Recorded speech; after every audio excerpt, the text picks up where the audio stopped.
Fala galera do e-SporTV, a entrevista de hoje é com o rei do conteúdo, MC Tarik e vencedor de um Major. Tô super animada. Merhaba. Merhaba. I didn't expect that. That's good. Is it good? Yeah, you nailed it. Yes, I'm learning Turkish just to talk to you. It's perfect. So let's start our chat. I want to know how you started out on Counter-Strike or any other game. So typical story, similar to a lot of other Counter-Strike players. Your brother. Exactly, my brother. I started playing because of my older brother, and when I was younger, I would always sit by his side and watch him play for hours. We would only have one PC in my house, so it would just be me standing there and just watching him like while I eat a snack or something, and that's how it first started. And then eventually, he started to not have as much time to play, and then that's when I got more time to hop on the computer and become the real master. Did you ever play in LAN houses? Yeah, actually we went to LAN centers. Well, we went to LAN centers together in New York because he had friends that he knew in real life that we would go to the LAN center together, and it would be crazy because when I first started playing I wasn't that good, but over time, like a year later, I started getting better than him and his friends. So you started out on 1.5, 1.4, which one? 1.5 was the first version I played, and then I think I played that briefly, and then 1.6, and then to CSGO, and I played very little Source, not too much. When did you notice that you could be a professional player? To be honest, it sort of came, randomly. I didn't expect it. I knew I was always good, but back in the day in 1.6, there was always politics where they would, in my opinion, always recycle the same players, and it would always be the same top players, and no new people would get a chance to really get into that spot to play for these top teams. But eventually, a group of my friends that I'd been connected to for a long time gave me the opportunity to play on their team, and that was Mousepaz, which is where I first started. Which was your first title? My first title? Oh, it's a good question, actually. I want to say it's the first LAN we won. It was either a CEVO or a win-out LAN. And actually, the win-out LAN that we won, we had beat the old version of Fallen's team, Keat Stars. Were your parents there? No, not for those. My parents weren't supporting me too much around that time. They came into the picture way later, but today is completely different. When did that switch, their support?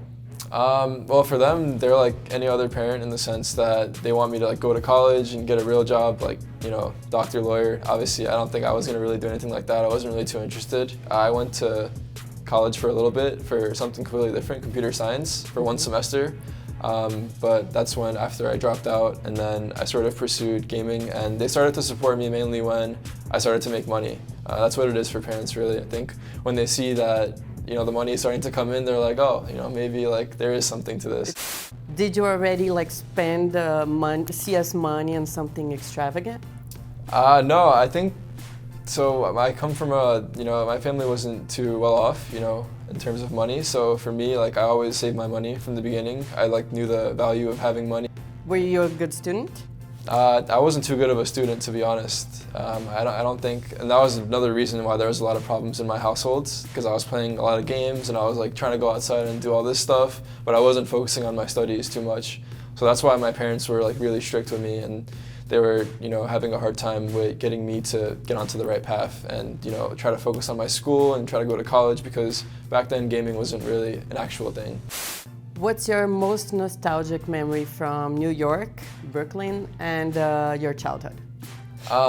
Most nostalgic moment from New York, there's a clip of me getting a 1v2 against, was it?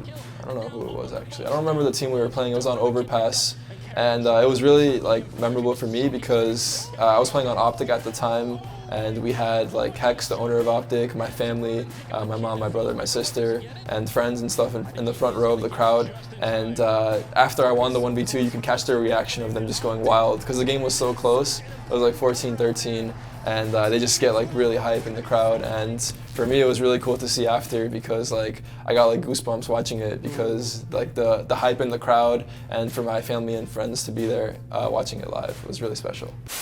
I saw that you're really close to your sister, and I learned how to say sister in Turkish. Okay. It's something like Kardashian. Yes, yes. Kardashim is like my sibling, and then like Kuz is like girl, but that's like Kız Kardashian. Yeah, Kuz Kardeş. That's what it was. Remember. Kuz Kardeş is like sister.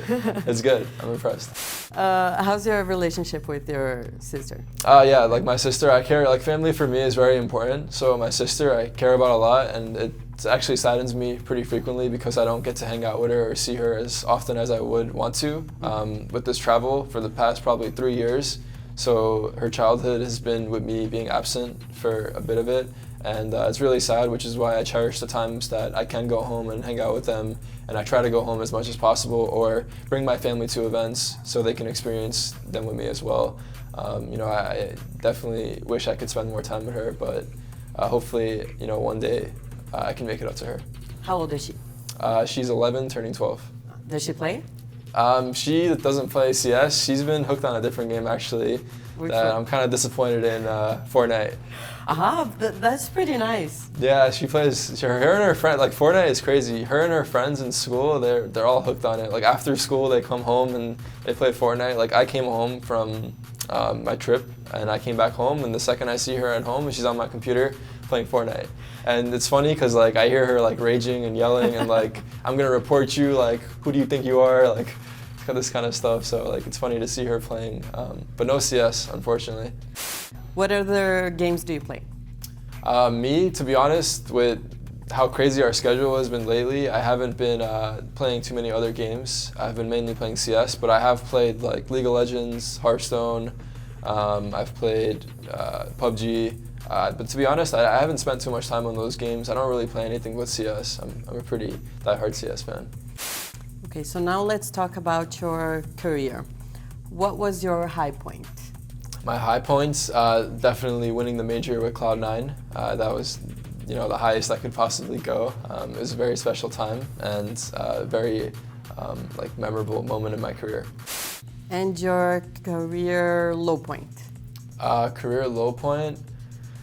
Probably back on Optic when Stan left us. There was a short period of time where we couldn't find the fifth, similar to the situation we had on Cloud9 actually when Stewie left us. So I was put into that spot 2 times now.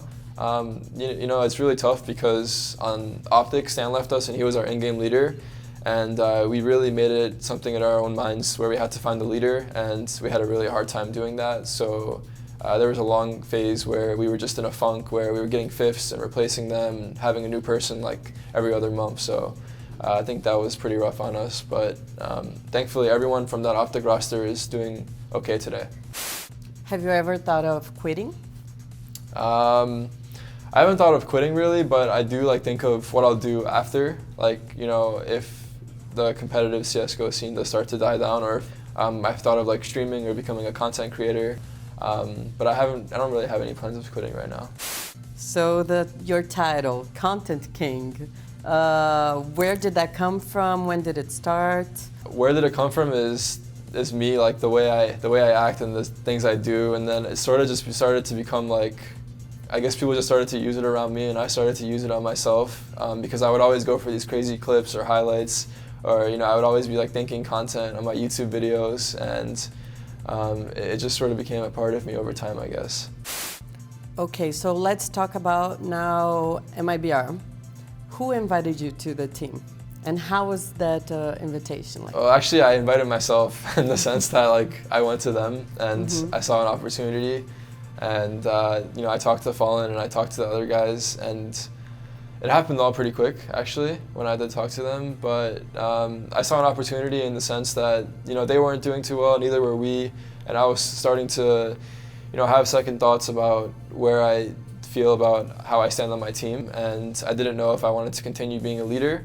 And when I looked at MIBR, I saw Fallen, a great leader, Stewie, a past teammate of mine, and Fer and Cold, one of the best duos in the game. I saw it as an opportunity that I couldn't pass up on, which is why I went for it, and things came to be. In game, who do you get, who's your best friend? In Counter-Strike, I play with Cold, and then outside of the game, I get along probably most with Fallen. I think I'm closest with him outside the game, and then in the game, I think with Cold, I'm playing the most. How would you define yourself in one word? Wow, that's a hard question.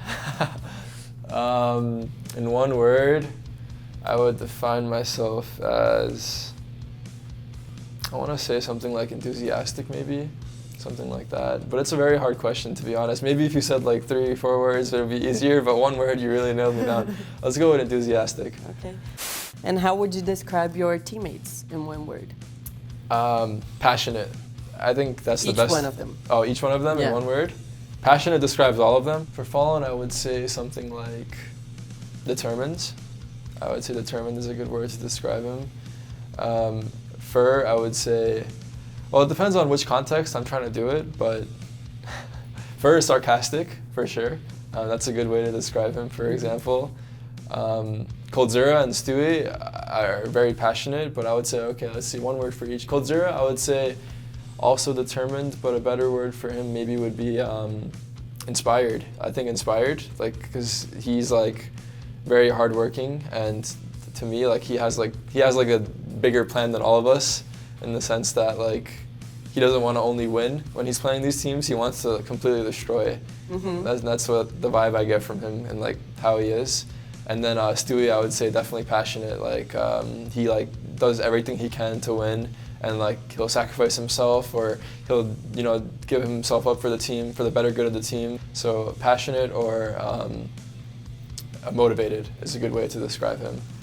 Which would be your dream team? Yeah, well, I saw a clip of Stewie and he said this would be his dream team, and I completely agree. Like for me, this is the furthest you could go in terms of a dream team for me. I wouldn't want to have any other 4 teammates, so I'm really happy with the lineup we have. That's good for us. Yeah. How would you describe Brazilians to Americans? The Brazilian fans are easily, I think everyone would agree in the scene, the most passionate amongst any other country I've been to, in terms of like the love they show to all the teams. Like it's not only for the Brazilians, but for everyone. Just they cheer for a good counter-strike, and that's what I like about them the most. Do you get nervous when you're playing on stage? No, not really. I think nerves have like gone away over time with experience. I think it does come back sometimes when it's like maybe like when it's a really like important, like 14-14, you're in the finals, like. But to me personally, I think it's one of those things where you get it into your own head if you don't think about it, or if you don't tell yourself that if you're confident and you're prepared, then for me there's no reason to get nervous. What do you love the most about being a pro player? I think traveling the world and meeting all the passionate fans. And what's the best thing about playing with the Brazilian roster? Crazy amount of support, definitely. Like we have an insane amount of support for every time we win. Even when we lose, like they always show us love, and I think it's very special because for past teams that I've played on, it wasn't the same. You would lose a game, or even if you would win a game, it wouldn't be the same feedback you would get from your fans. But whenever we have like a good game, the fans go crazy, and they really like get their message across and like say like that round right there, you did perfect. Like they really pinpoint, and like it shows like how interested they are in what you're doing. And to me, it's like very special. What have you already learned about the Brazilian culture, like in terms of Portuguese and songs? I know you're a really big fan of Tarik da Nova Geração. Yeah, that's one song that I think Fallen taught me it, and he just taught me it for fun. And then he said, "Dude, you have to like sing this song once. Like the fans will like love it, and they will go crazy." And then I didn't know. I was like, I learned the song, and I would like sing it to them sometimes, like for fun and like just having a good time. And then during that match, when the clip came up, I was just like, this is the perfect time, because there's Brazilian streams going on and they could hear me. And we were like having a fun time during the game. I think we were winning 14-2, so I was just dead. And actually, the funny thing is, none of my teammates could hear me because they were all alive. So it was only the streams, and then I just started singing it. And yeah, the fans loved it so much, but there will be another version coming out in the soon future. Ooh, I'm curious. Are you scared of anything? Yeah, I'm scared of heights and sharks, my 2 biggest fears. So like really high heights, when I look down, I have the fear of like falling down, or something like that. Like roller coasters terrify me, but I still ride them. I think it's really fun. And then sharks, like whenever I go into the ocean for a swim and I go pretty deep, then I have like the fear that I'm gonna get eaten, but it's just like kind of silly fears. I don't know if my research was right, but I saw that Tarik means morning star. Yes. So it seems like your mother already was foreseeing what would you become, a star. Like, do you see yourself as a star? I do. I think it's getting more to that point. I think like the fans help me realize that when the respect they show me, and like for example when I go to a meet and greet and the fan like he's shaking to see me, or like just the way they show their just love for me. I think it's getting to that point where I do feel like a star. And currently, who do you think is the best player? Coldzera. Have you ever thought like that? Yeah. With no doubt. No doubt, definitely. And still, for me, he still is the best. It's like a different environment. It's harder for him to play as well, and same for the rest of us. But I think we're getting to the level where things are starting to sync up better. So I think he'll shine like he used to again. And I would also like you to talk a little bit about the Players Association. What exactly do you guys do? So it's very new right now, and it's still in its early stages. But the idea of the association is to work with players and organizers to provide the best possible experience for players, and also make sure that players are getting the right treatment from their organizations. So, for example, let's say you're a new player in the scene, and you're going to sign with an organization, and maybe you're 17, 18 years old, and you don't really know what you're doing. You're signing this contract that could be really hurting you. And the Players Association would be there to make sure that this player is getting the proper support. Where do you see yourself in 5 years? Definitely in esports. I think esports still has a lot more to offer. I think we're not even near the point where we could be. So hopefully somewhere in esports, whether it's competing, hopefully. I think I'm still young, so I could be going for that long, or doing content creation. If you could choose any other sports to become a professional player, which one would you pick? Like Basketball player, or football? I think basketball would be really cool. I like watching basketball, so and those guys are great. Yeah, I think basketball would be my pick. To wrap it up, and I'll ask you like a ping pong question, something like fast, quick answers, quick questions. Sure. Brooklyn or LA? Brooklyn. Funk or samba? Funk. Simple or device? Device. Device or Coldzera? Coldzera. Gaming house or gaming office? Gaming house. Soda or champagne? Champagne. Basketball or soccer? Soccer. Cars or motorcycles? Cars. Dogs or cats? Cats. Instagram or Twitter? That's a hard one. Instagram. CT side or terrace? CT. Yes, that's pretty much it, Tarik. Thank you so much. Do you have any messages for people on e-SporTV, and would you like to leave your @ from Instagram, Twitter? Would you like to sing? This time is yours. I don't think I'm going to sing this time, but I promise that there will be a new funk coming out. And thank you guys for the support, all the Brazilian fans or all our fans around the world. You guys are great, and I appreciate all the love you guys give us. You guys can find me on Instagram or Twitter @Tarik on Twitter and @officialtarik on Instagram. Gente, espero que vocês tenham curtido muito. Eu adorei. Mais uma pessoa incrível na nossa série. Então deem aquela curtida, façam seus comentários e preparem-se que ainda vem muito mais. Gule gule? Gule gule. Yep. Yeah! What she said. I'm such a Turkish person. É isso.